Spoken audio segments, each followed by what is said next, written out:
세상 쾌락을 찾아봤으나 고통뿐이었다네.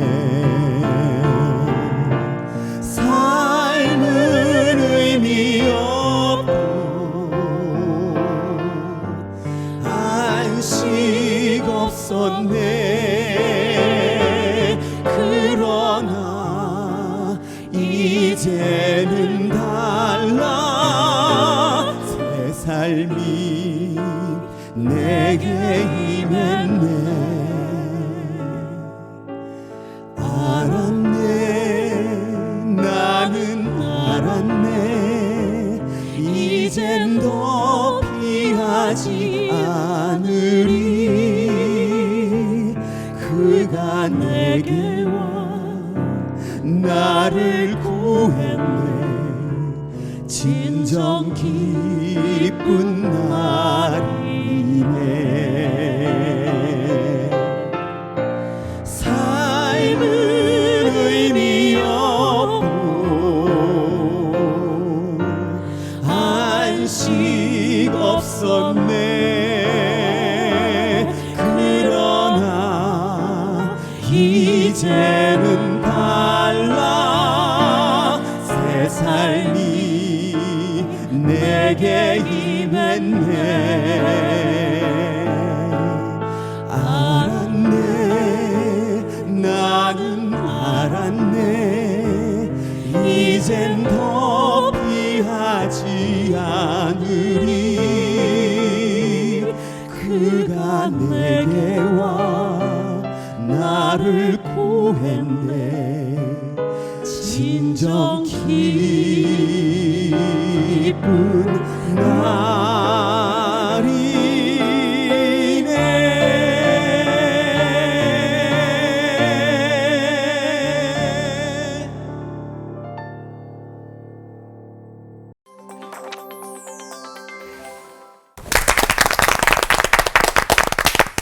알았네, 알았네. 더 피하지 않으리. 이 방금 부른 찬양처럼, 노래 가사처럼 자신의 문제를 피하지 않고 행동으로 바로 옮긴 사람이 있습니다.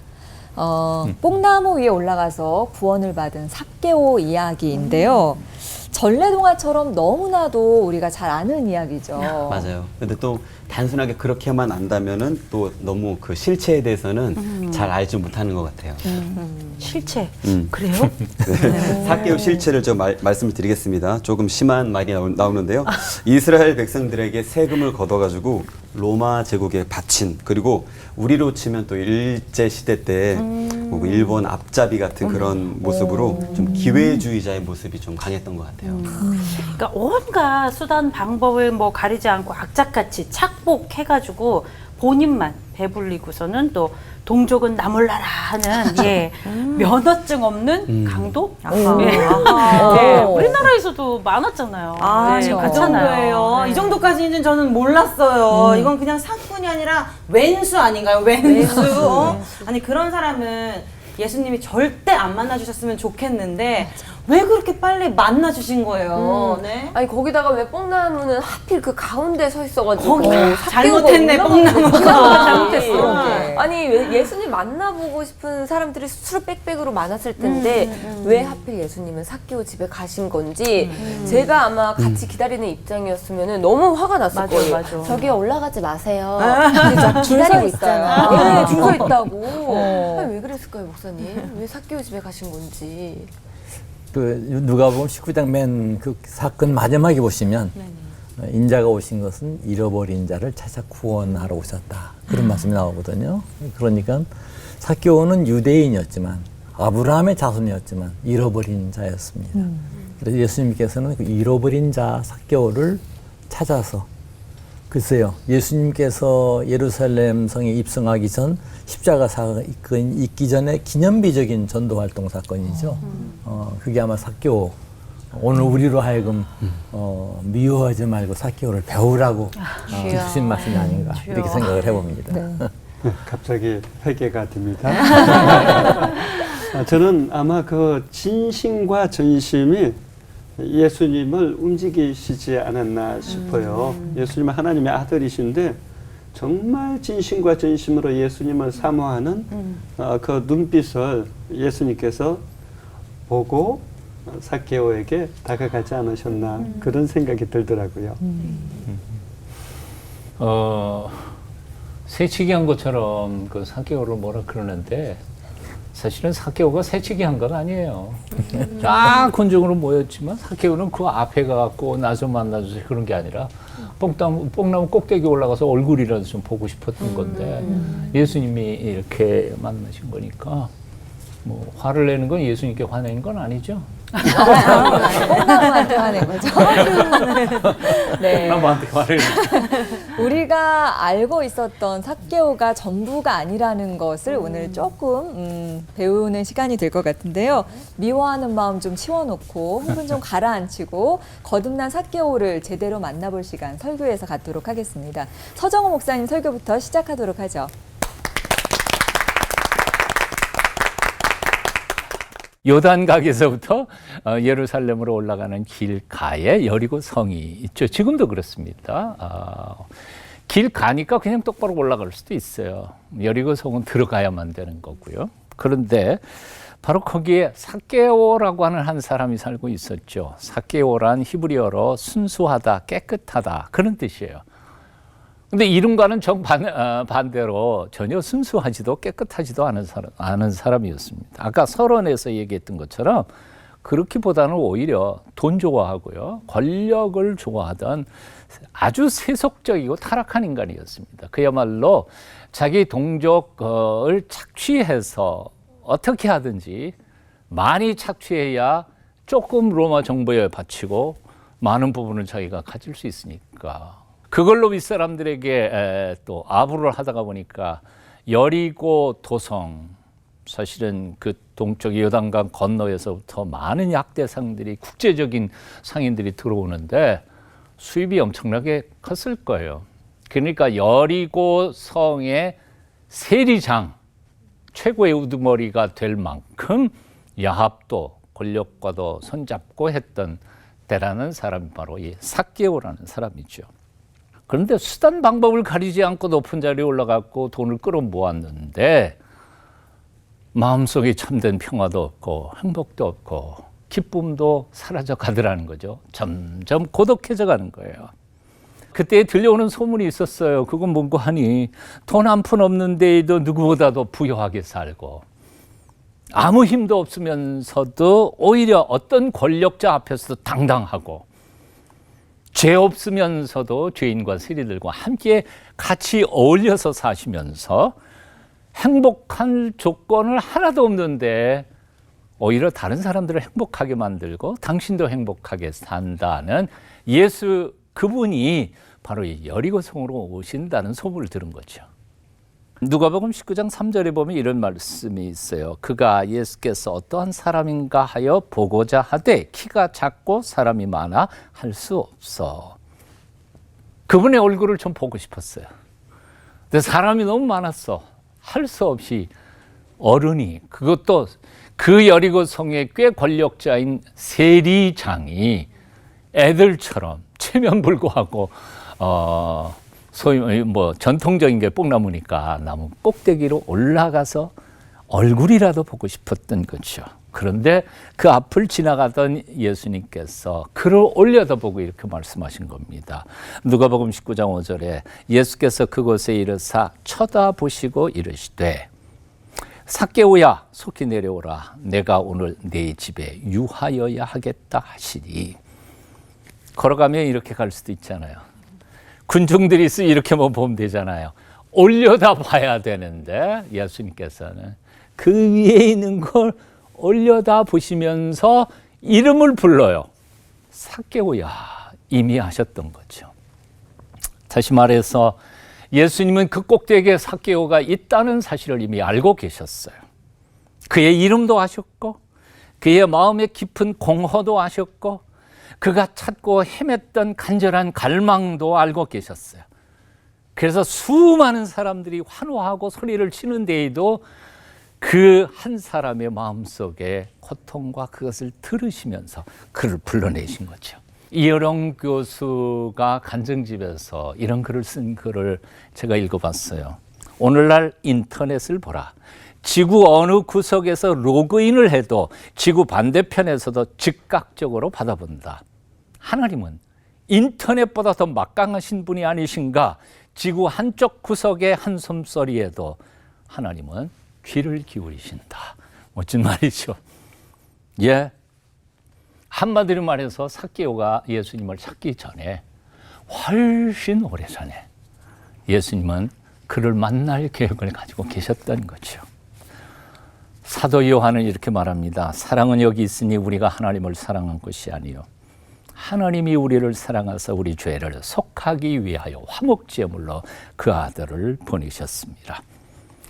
삭개오는 바로 이 하나님 되어 오신 사랑 예수님을 만나서 진정한 참된 행복의 의미를 발견하고 그분이 주시는 기쁨에 환호하게 됩니다. 8절에 보면 이렇게 써요. 삭개오가 서서 주께 여짜오되 주여 보시옵소서 내 소유의 절반을 가난한 자들에게 주겠사오며 만일 누구의 것을 속여 빼앗은 일이 있으면 네 겁절이나 갚겠나이다. 예수님께서 바쳐라 그러지 않으셨어요. 그런데 자기가 나서서 했어요. 여러분 참된 행복이 소유의 넉넉함에 있지 않다는 사실 아시죠? 예? 네. 참된 행복이 지위의 높음에 있지 않다는 사실도 인정하시지요? 참 행복은 용서하고 용서받고 사랑하고 사랑받는 삶에 있다는 사실을 믿으세요? 믿으시죠? 가난했지만 누구보다도 세상을 부욕해 하신 예수, 초라한 모습으로 이 세상에 사셨지만 모든 사람을 다 부욕해 하신 예수 그리스도, 그 참 행복의 비결이신 예수 그리스도, 그분을 오늘 여러분도 마음속에 모시고 삭개오의 기쁨과 감격의 환성을 치를 수 있었으면 좋겠습니다. 그렇게 되기를 축원합니다. 기도하겠습니다. 참 행복의 근원이신 주 예수님, 오늘도 내 마음에 오셔서 그 하늘의 기쁨 맛보며 남은 삶 살게 도와 주시옵소서. 예수님 이름으로 기도합니다. 아멘. 아멘. 여러분 삭개오 하면 뭐가 떠오릅니까? 예, 뭐 전래 동화처럼 우리가 익히 알죠. 뽕나무, 키 작은 사람, 세리, 뭐 여러 가지 우리가 들은 것이 있지만 조금 자세히 알 필요가 있습니다. 사실 삭개오는 세관장이죠. 그리고 엄청난 부자였습니다. 우리가 생각하는 것보다 사실 그 당시에 굉장한 엘리트고 그 시대에 있어서 부와 권력을 가지고 있었던 그러한 특권층에 있었던 사람인 것이죠. 그러나 삭개오의 내면을 들여다보면 조금 다릅니다. 아마도 삭개오는 외적으로는 남부러울 것이 없지만 속에는 열등감, 비교의식, 상처, 아픔, 갈등, 긴장이 끊임없이 있었을 겁니다. 그는 성장 과정에서 키가 작았고 또 사람들의 편견, 선입견, 무시 속에 살았기 때문에 그것들이 상처가 많이 되었을 것입니다. 그러면서 사람들의 인정을 받고 사람들의 칭찬을 받고 사람들에게 존재 가치를 인정받으려면 내가 성공해야겠다라고 생각했을 것 같습니다. 자기의 약점, 단점 모든 것을 넘어서려면 사람들보다 더 위로 올라가야 한다라고 생각했을 것 같습니다. 그는 노력을 해서 마침내 세관장이 되었습니다. 정말 엄청난 자리죠. 또 부자가 되었습니다. 그런데 이상하죠? 그러면 행복할 줄 알았는데 행복하지가 않는 겁니다. 공허합니다. 허전합니다. 살아갈수록 허무합니다. 왜 그랬을까요? 사실 세리라는 이 직업적 특성 때문입니다. 동족에게 많은 돈을 착취할수록 자기에게 돌아오는 이익이 커지죠. 그러나 그 돈을 가지고 또 로마에 갖다 바쳐야 했고 자기 자신이 더 높은 자리로 올라가고 그 자리를 유지하기 위해서는 그 악한 일을 계속 반복해야 됐기 때문에 사람들은 앞에서는 굽신거렸지만 뒤에서는 그를 비난하고 비판했을 것입니다. 그러니까 아무리 높은 자리에 있어도 마음이 허한 것이죠. 그러면서 어느 날 예수님에 대해서 듣게 됩니다. 예수님이란 분이 세리와 죄인의 친구라는 겁니다. 간음한 여인조차도 용서했다라는 것입니다. 아니 어떤 분에게 그랬을까? 이 관심이 계속 가는 것이죠. 도대체 예수님은 어떤 분에게 나 같은 이런 악한 세리의 친구라고 할까? 그런 관심을 가지고 점점 예수님에 대해서 만나고 싶은 마음이 자라고 있었는데 자기가 있는 여리고로 예수님이 온다라는 소문이 들린 겁니다. 그는 달려갔습니다. 그런데 사람들 때문에 예수님께 가까이 다가갈 수가 없는 거예요. 그때 삭개오는 아주 파격적인 행보를 보입니다. 그 주변에 있던 돌 무화과 나무에 올라갑니다. 우리나라에서 뽕나무, 거기에서는 돌 무화과 나무거든요. 자, 그 뽕나무 위에 올라간 것, 사람들의 눈치 보지 않은 거죠. 사람들의 체면, 그거 생각하지 않는 겁니다. 순식간에 사람들이 삭개오를 볼 때 예수님도 삭개오에게 다가갑니다. 그리고 삭개오야 내려오라. 내가 너의 집에 유하고 싶다. 말씀합니다. 이것이 삭개오의 삶을 완전히 뒤바꾼 그 순간입니다. 삭개오는 너무나 그 순간이 감격해서 예수님을 인격적으로 믿고 영접했을 뿐만 아니라 이렇게 말하죠. 예수님, 제가 재산의 절반을 나눠주겠습니다. 그리고 제가 사람들을 속여서 취한 것에 4배는 갚겠습니다. 아마 그날 토픽 뉴스로 다뤄졌을 겁니다. 여리고는 엄청난 무역 도시였기 때문에 그 소문이 바닥에 퍼졌을 것입니다. 세상에 이런 일이, 어쩜 이런 일이 하면서 세관장 삭개오, 그가 변화됐다. 여러분, 저는 그런 상상을 해보았습니다. 이런 일이 우리 한국교회에 있었으면 좋겠다.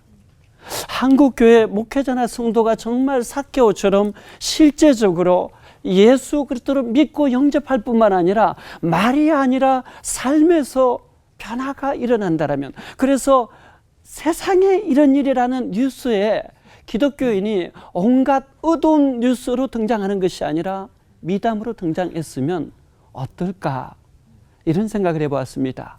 사랑하는 여러분, 저와 여러분이 그 뉴스의 주인공이 되었으면 좋겠습니다.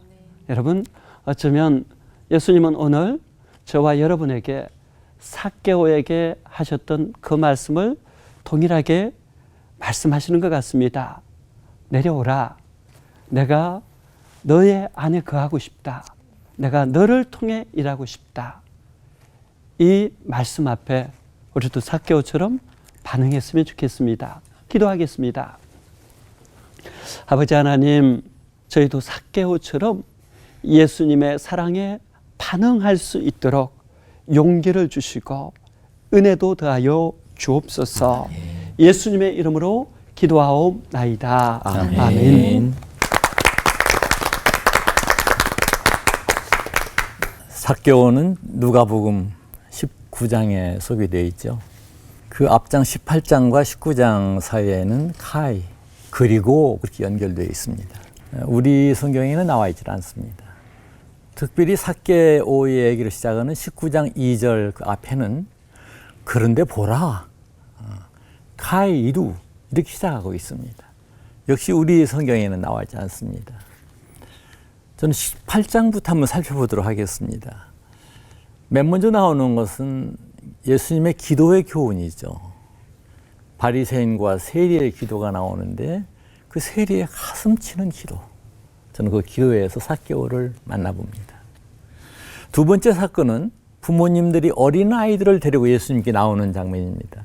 예수님께서 천국이 이런 자의 것이다, 어린아이들을 칭찬하시죠. 어린아이의 순박한 마음 가운데서 또 삭개오를 만나봅니다. 세 번째 등장하는 인물은 부자, 청년, 관원, 부자고 젊은이고 관원입니다. 그는 어떻게 되었나요? 예수님께서 말씀하신 한 가지 부족한 것, 쓸쓸하게 돌았습니다. 어쩌면 삭개오와 매우 흡사한 입장, 다만 이 삭개오는 로마의 앞잡이였다는 점, 그게 아마 다른 면이라고 하면 다른 것이다, 이렇게 볼 수 있을 것 같습니다. 그 다음에는 맹인이 나오죠. 다윗의 자손 예수요, 쫓아나온. 그 얘기는 다른 얘기 아니에요. 메시아요. 그 맹인의 그 적극적인 그 열심은 삭개오에게 크게 자극이 되었을 것 같다, 그런 생각을 가져봤습니다. 이 삭개오를 그림으로 그려볼까요? 칠흑 같은 어둠 가운데 한 구석에 웅크리고 있는 사람, 그게 삭개오일 것 같습니다. 그 어둠 너머에는 수많은 군중들이 있는데 모두 삭개오의 등을 돌리고 있습니다. 물론 이쪽이 삭개오는 아닙니다. 어쩌다가 삭개오를 바라보고 있는 사람은 멸시와 조롱, 그런 손가락질을 하면서 있었을 것입니다. 당시 삭개오 세리는 살인자나 도둑이나 창기나 같이 취급이 되었다고 합니다. 어디 가서 증인을 쓸 자격도 주어지지 않았고 예배자 자격조차도 박탈되었다고 합니다. 외로웠습니다. 괴로웠습니다. 삭개오가 돌무화과 나무에 올라간 것은 바로 자기를 멸시하고 조롱하는 그 군중들의 등을 타고 올라간 것과 같다, 저는 그런 생각을 가져봅니다. 그런 삭개오를 예수님께서 어떻게 하셨나요? 속히 내려오라. 급히 내려옵니다. 여기 성경에 써있는 속히라는 말이나 급히라는 말 같은 단어입니다. 속히 내려오니까 속히 내려왔고, 급히 내려와, 빨리 내려왔습니다. 거기서 끝나지 않았어요. 이 삭개오는 자기 있는 것을 내놓습니다. 재산의 절반을, 또 착취한 것은 더 많이. 우리가 주목할 것은 이 성서 원어는 그 시제를 매우 중요하게 여깁니다. 근데 주겠다, 갚겠다, 이도미, 아포 이도미, 이 말은 현재형 시도입니다. 이게 삭개오가 예수님을 영접한 다음에, 예수님을 맞이한 다음에 조금 더 머뭇거리지 않아요. 그동안에 자기의 괴로움을 털어내듯 자기 창구를 열고 쏟아내놓는 것입니다.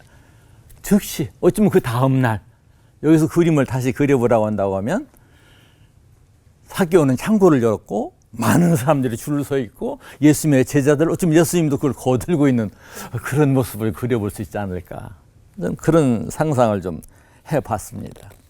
그때 예수님께서 바로 이 삭개오가 아브라함의 자손임을 선언합니다. 원래 유대인이었지만은 아브라함의 자손답게 복의 근원답게 살지 못하고 있었다는 얘기죠. 그걸 회복시켜 주시는 것입니다. 매우 소중한 순간이죠. 갈라디아서 3장 마지막 절에 보면 너희가 그리스도의 것이면 곧 아브라함의 자손이요 약속대로 유업을 이을 자니라, 이런 말씀이 있습니다. 이 말씀은 오늘 우리에게도 해당이 되는 말씀입니다. 오늘 이 땅에 살면서 뭔가 그런 영향력을 행사하고 기여해야 됩니다. 나는 스스로 생각해 봤습니다. 삭개오가 그렇게 바꿔졌을 때, 앞서 이 목사님은 다 값으로 다 청산을 했는데요. 나는 뭐가 달라졌나? 뭘 버렸고 뭘 취했나? 그런 고민을 해봤습니다. 한국교회 예수천당 덕을 참 많이 봤습니다. 언제까지나 예수천당 노래만 불러야 될까요? 오늘 우리에게 사명이 있습니다. 예수천당 이전에 예수 세상을 만들어야 할 사명이 오늘 아브라함의 유업을 이어받은 우리에게 주어진 사명입니다. 우리가 감당해야만 되는 것입니다.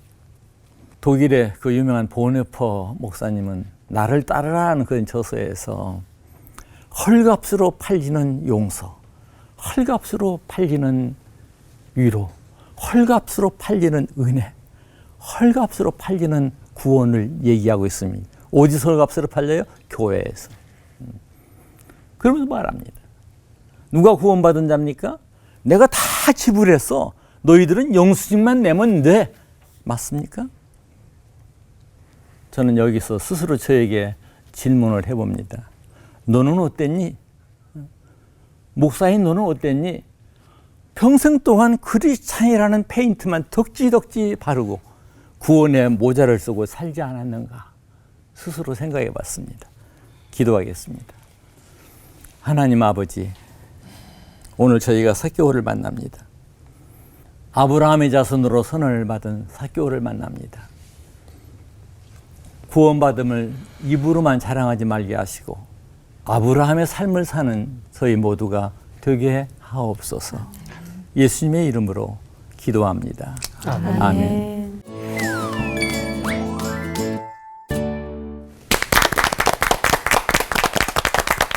삭개오는 혼자서 잘 먹고 잘 살았습니다. 끝. 이렇게 절대 변할 것 같지 않았던 삭개오가 거듭났습니다.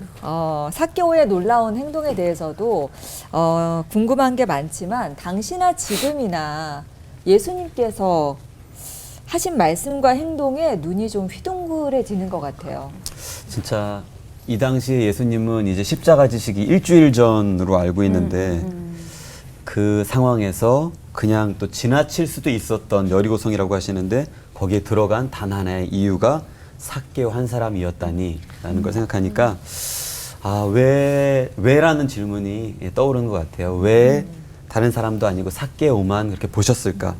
또 만나서는 진짜 우리 예수님 또 불의에 대해서는 또 이렇게 못 참으시는데 꾸짖는 말 한마디도 없이 이렇게 하시고 삭개오도 많이 놀랐을 것 같은데요. 목사님들 왜 삭개오로만 보셨을까요? 아마도 예수님께서 그 여리고로 올라가셔서 그 다음 주간이 바로 십자가에 못 박혀 돌아가시는 고난 주간이잖아요.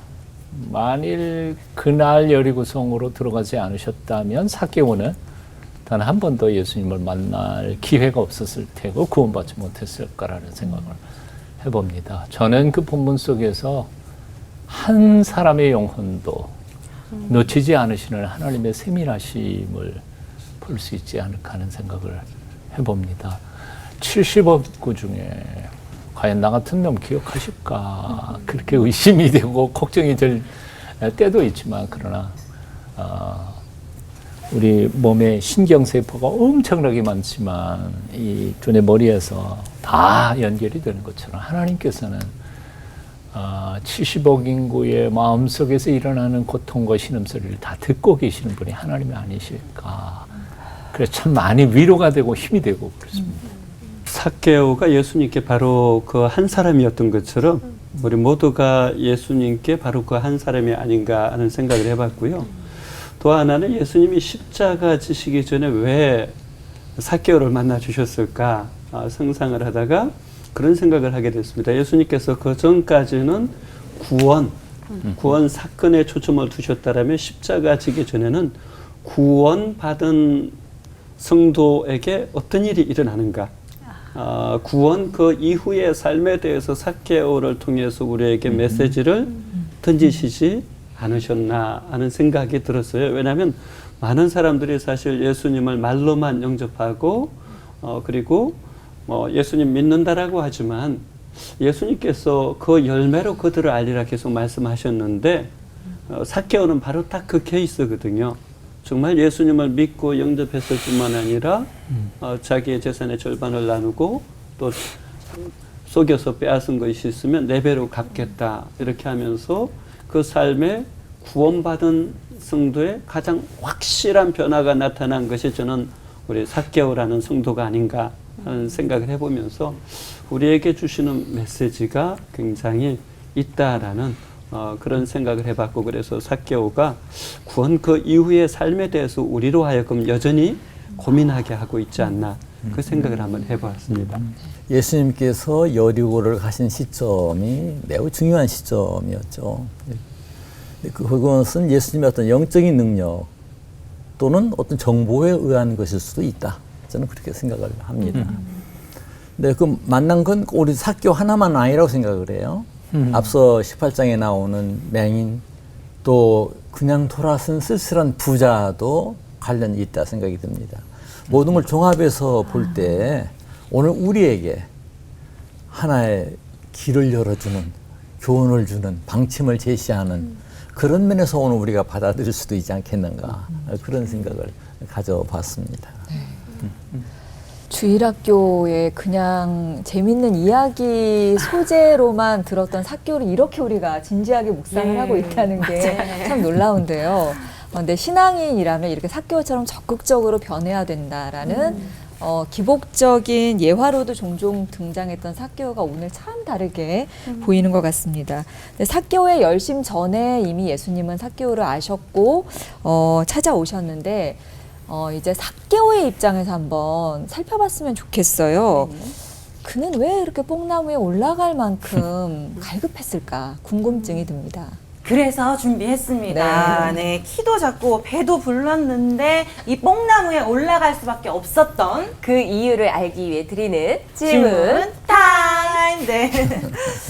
정말 아까 전에 말씀대로 정말 돈 잘 벌고 높은 자리에 올라가면 그만이지. 뭐 아나무인 악착 인생을 살아온 그 삭개오가 인생의 공허함을 채워줄 분이 예수님이라는 걸 어떻게 깨닫고 예수님을 만나러 간 건지 이상감 목사님께 첫 번째 질문을 드려보는데요.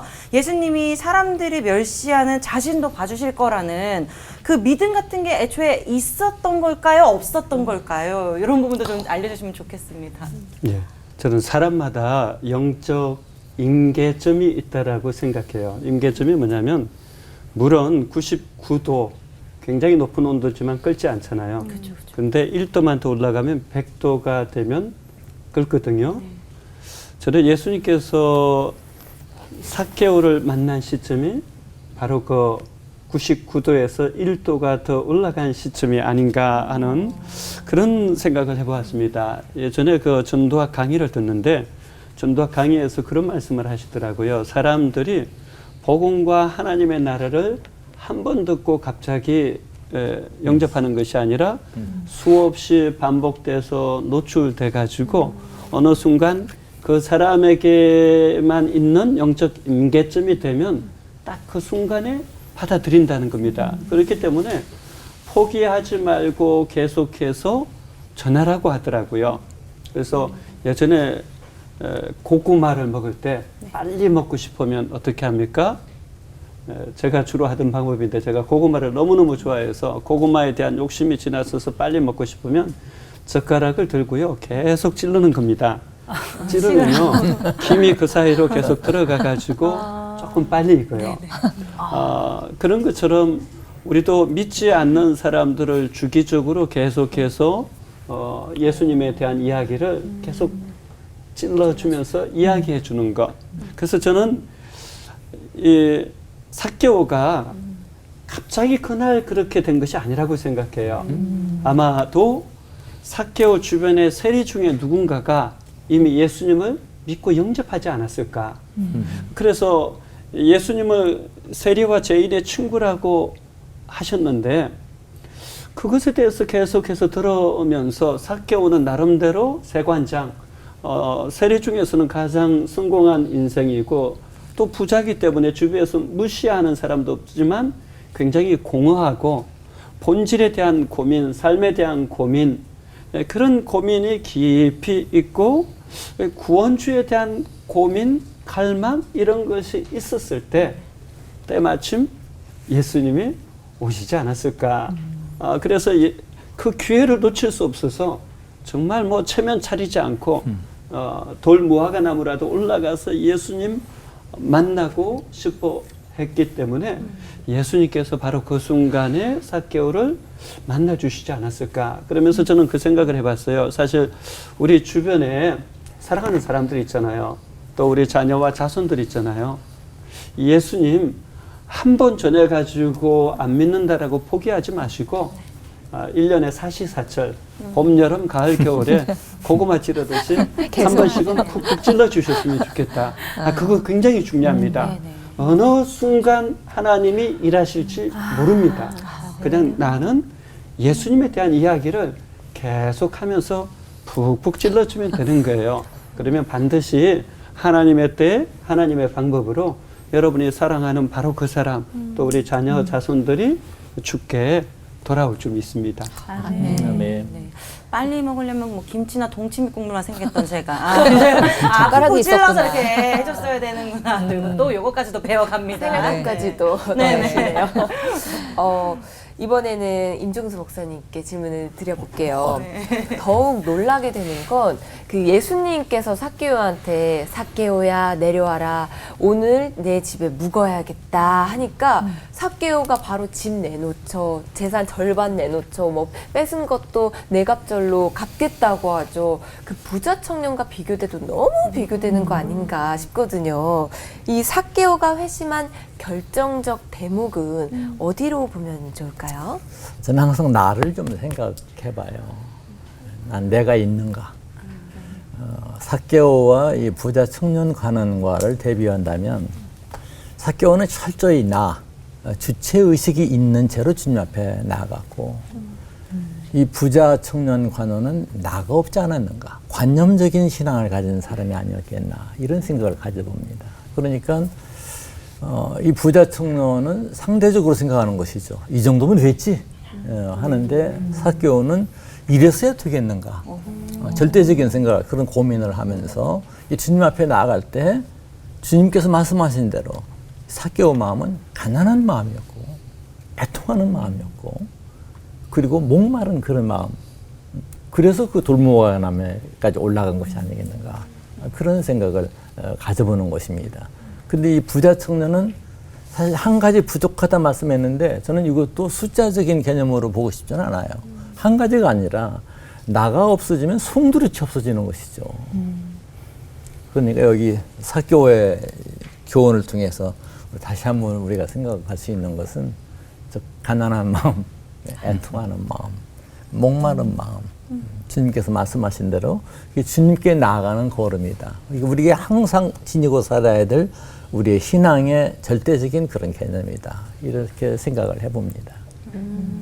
그렇다면 여기에서 인간적인 마음에서 우러나오는 정말 이건 다들 궁금하겠지? 마밤! 네, 이런 질문으로 드려보고 싶은데 아니 정말 이 회심하고 거듭난 삭개오가 그 후에는 어떻게 살았을지 조금 궁금해지는 순간입니다. 예전처럼 부당하게 세금 착지도 난 이제 안 할 거고, 그렇죠? 더 이상 큰 부자도 이제 될 수가 없었을 텐데 우리 서정훈 목사님께서 그 이후에 삭개오의 모습은 어땠을지 조금 그 인생을 조금 그려봐 주셨으면 좋겠어요. 그림은 임 목사님 담당이시지만 국어 선생님의 출신으로 그 멋진 스토리로 한번 이야기해 주시면 좋으실 것 같고, 똑같이 예수님을 만나고도 그 변화받지 못하는 사람들은 과연 뭐가 문제인지도 조금 찝어주시면 좋겠습니다.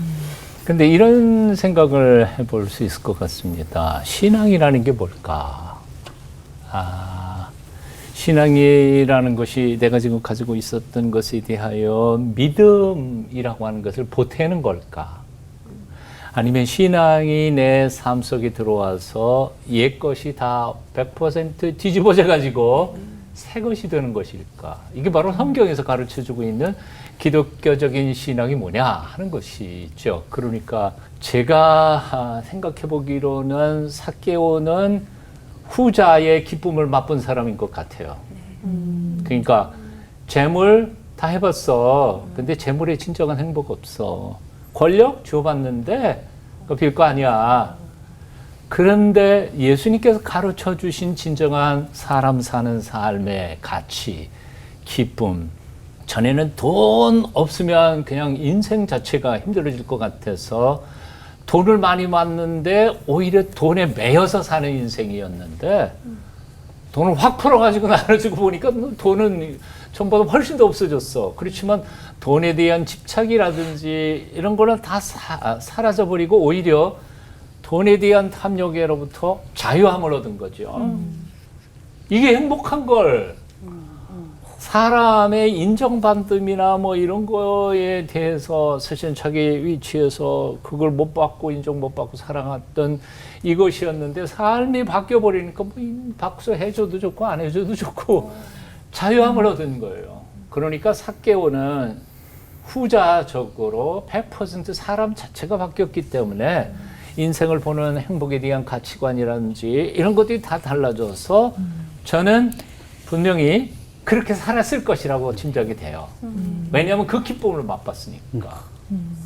그럼 오늘날 우리는 어떨까? 저는 뭐 한 40여 년 목회하면서 느끼는 게 삭개오처럼 이렇게 변화된 사람도 있지만 실제로는 겉으로는 변화된 것 같아.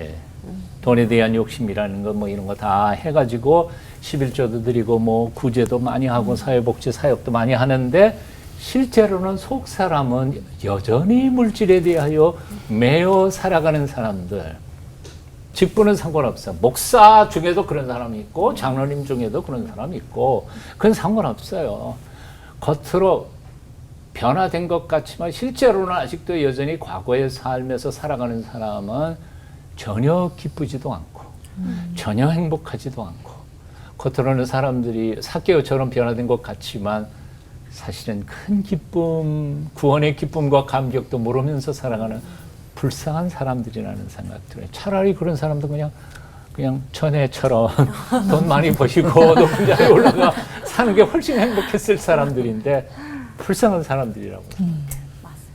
성경 말씀에는 삭개오의 외적인 변화만 나와 있지만 사실 목사님 말씀처럼 삭개오의 내적인 변화가 참 컸겠구나라는 생각이 들면서 그렇게 삶을 구원해 주신 주님께서 오늘 우리도 그렇게 부르시지 않을까 생각이 들어요. 우리 모두에게 내려와라, 어서 내게로 와라 이렇게 부르시는 목소리가 들리는 것 같네요. 불러주셔서 감사하고 또 그 내려오라고 말씀하시면 내려올 수 있어서 감사하고 이런 것들이 얼마나 감사한 일인가 또 말씀 들으면서 생각이 되는데요. 사실 지금도 외모 지상주의 또 스펙, 갑질 예, 이런 것들로 차별받고 상처받는 영혼들 사람들 참 많아요. 목사님들도 삭개오 시절이 있으셨다면, 겪으셨다면 예수님께서 어떻게 자유케 해주셨는지 궁금하고요. 또 그리고 품기 어려웠던 사람들을 품어주셔서 바뀌게, 거듭나게 하셨던 일화가 있다면 아주 그 실전에 구체적인 일화, 이야기가 되어서 도움이 될 것 같습니다. 고등학교 졸업하고 3년 동안 알바하고 직장생활 하면서 보냈거든요. 22살 때 이제 먼지 나는 창고 속에 있는데 우리 주님이 나를 따라오너라 내가 너로 사람을 낚는 어부가 되게 하리라. 이게 굉장히 놀랍고 당황스럽고 감동이 되고 감격이 됐어요. 왜냐하면 제가 저를 보면 전혀 거기와는 거리가 멀거든요. 하나님이 나를 만나 주실 것 같지도 않고 제가 저를 보니까 6남매 중에 가장 문자였고 사고뭉치였고 또 성적표가 그 당시에는 수미양가였는데 뭐 멸종 성적은 수고 없었고요. 거의 성적은 우 어쩌다가 한두 개 있었고 또 엄치 박치고 너무 부족한 투성인데 주님이 저를 만나 주셨단 말이죠. 근데 그때 제 상태가 이제 정말 미래가 보이지 않고 두렵고 막막하고 또 친구들은 대학 다니고 있을 때 저는 이제 막노동을 하고 있으니까 비교식 열등감 상처투성이었거든요. 그런데 주님이 저를 만나 주시니까 너무너무 좋은 거예요. 그래서 그때부터 사실 공부를 시작했습니다. 그러면서 이제 제가 서서히 변화되고 신학을 마치고 목회를 시작하면서 또 대학교 때 묵상했던 그 삭개오를 묵상하면서 또 이렇게 감동해가지고 하나님 앞에 써야 그랬어요. 하나님, 저도 하나님을 위해서 제가 결혼할 때까지 통장에 잔고를 남기지 않고 제로 잔고로 섬기며 살겠습니다. 제가 40 다 돼서 결혼할 줄 몰랐던 거죠. 근데 실제로 뭐 그래서 저는 결혼할 때까지 통장에 잔고를 두지 않고 그걸 다 흘려보내면서 이렇게 지냈었고요. 청년 사역을 하면서 또 결혼하고 아내에게 얘기했습니다. 내가 하나님 앞에 서약한 게 있다. 내가 청년 사역을 하는 한은 내 사례비의 절반은 청년들을 위해서 쓰고 싶다. 때마침 아내도 직장 생활을 했기 때문에 허락을 해줬습니다. 그래서 청년 사역하는 10년 동안 절반 이상을 계속 청년들을 위해서 쓸 수 있었고 저는 그래서 그 삭개오의 감동, 감격이 이해가 돼요. 하나님을 위해서 아낌없이 써도 조금 더 아깝지 않은 거예요. 오히려 더 있다라면 더 쓰고 싶고 내가 사랑하는 청년들을 위해서라면 한 영혼이라도 더 죽게 돌아오게 할 수 있다라면 이게 전혀 아깝지 않다라는 그런 생각이 듭니다. 그러면서 저는 어떤 생각을 하냐면 하나님이 변화시키지 못할 사람은 없다. 또 하나님이 쓰지 못할 사람은 없다라고 생각을 해요. 그래서 혹시 여러분 가운데 또 여러분의 자녀와 자손 가운데 우리 집에 삭개오가 한 명 있다 이런 생각이 드신다라면 소망을 가지셨으면 좋겠어요. 아멘. 그래서 기도하시면 정말 예수님 만나면 확실히 바뀔 수 있습니다. 딱 한 방에 바뀔 수 있으니까요. 끝까지 소망 가지시고 네. 기도하시면 참 좋을 것 같아요. 그때까지 쿡쿡 찌르면서 네, 네. 찌르다가 한 방. 네. 이 목사님 말씀 들으니까 전 부끄럽네요. 긴 세월 뭘 하고 살았나. 저는 좀 밋밋했다 이렇게 말씀드리고 싶습니다. 말씀드릴 게 없다는 얘기죠. 그러니까 교회 맨 처음 나간 것도 성탄절날 사탕 얻어먹으러 나갔죠. 그때가 전 옛날이죠. 해방되고 나서 미군들의 사탕이 많이 교회에 배급될 때 사탕 얻어먹으러 갔습니다. 중학교 때 비로소 등록하는데 노는 재미로 또 가니까 여학생들도 있잖아요. 그래서 중학교 때 이제 교회에 등록했고 그때부터 다니기 시작했고요. 청년기 이르니까 이제 교회에서 자꾸 말씀을 듣고 성경을 읽다 보니까 막 갈증이 생겨요. 누가 그러더라고요. 주님 만나려면 산에 가서 솔뿌리 3개 뽑으면 만난다. 근데 그 솔뿌리라는 얘기 지금은 이해가 안 되겠지만 그 당시에는 민둥산이에요. 소나무가 다 이런 다박술이라고 그래요. 작은 소나무였죠. 근데 그때 심정은 미쳐서라도 주님 만나고 싶다 그런 마음이에요. 오늘 막 폭풍우가 확 쏟아진 날 그런 날을 택일해가지고 한 22km, 3km 넘게 있는 산에까지 올라가서 밤새도록 기도해 못 했어요. 안 뽑혀요. 그거 쉽지 않아요.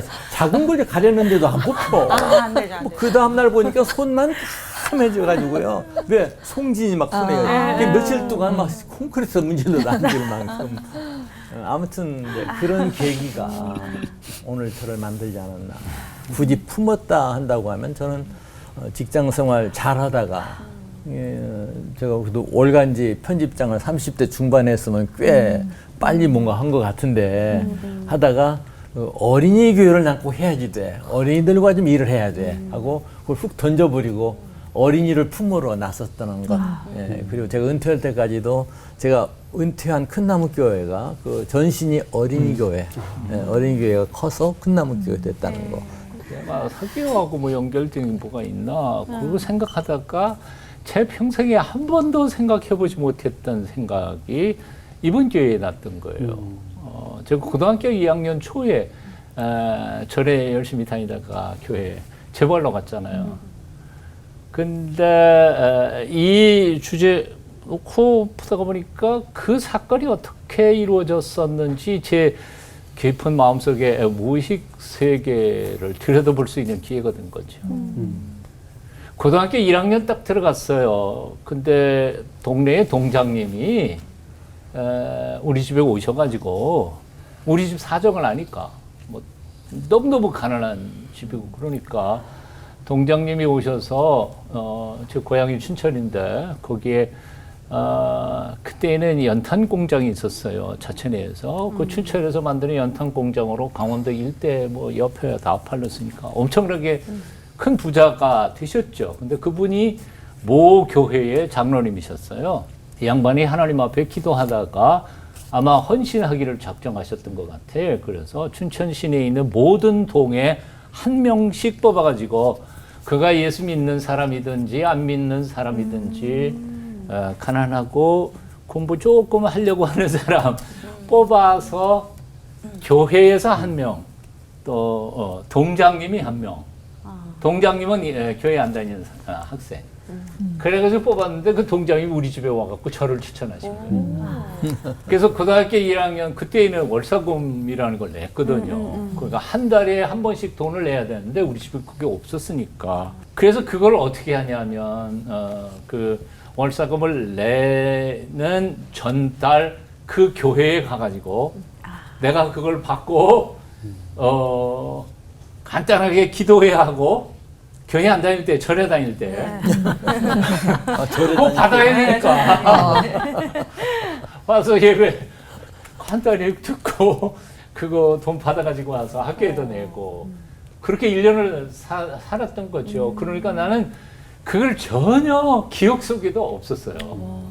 전혀 기억 속에 없었는데 바로 2학년 초에 이 초파에 올라갔다가 내려오면서 우리 어머님이 저보고 교회나 갈까 그럴 때에 뭐 생각 고민할 것도 없이 그냥 갑시다 그랬던 배경이 아마 지난 1년 동안에 그랬던 건 아닐까. 그리고 곰곰이 돌이켜서 생각해 보니까 야, 그렇게 열심히 절에 다니던 사람, 어머님이 100일 불공들여서 그냥 부처님만 붙잡고 살던 나에게 그 가난하고 힘들고 어려웠던 우리 집에 어떻게 나를 동장님이 찾아와, 동장님이 뭐 예수님은 아니지만 그를 통해서 아마 예수께서 나를 꼭 뽕나무 꼭대기에 올라가 있는 나를 불러내셔서 하나님의 구원의 품에 안기게 하신 사건이 그런 사건이 아니었던가. 그리고 곰곰이 생각해보니까 은혜 위에 은혜네요. 진짜.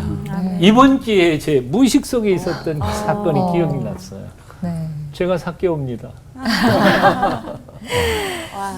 삭개오처럼 컴플렉스도 많고 또 인생에 굽이굽이 살고 있는 사람들에게 예수님이 찾아오셔서 마음으로 품어주시면 우리에게도 변화가 있을 것 같고, 사실 그런 분들이 계시기 때문에 아직 세상은 살만한 것 같은데요.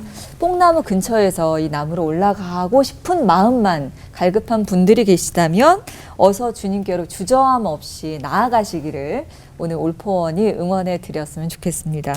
자, 오늘 끝인사는 부족한 이들마저 품으시는 주님 품에 폭 안겨서 외치면서 마치도록 하죠.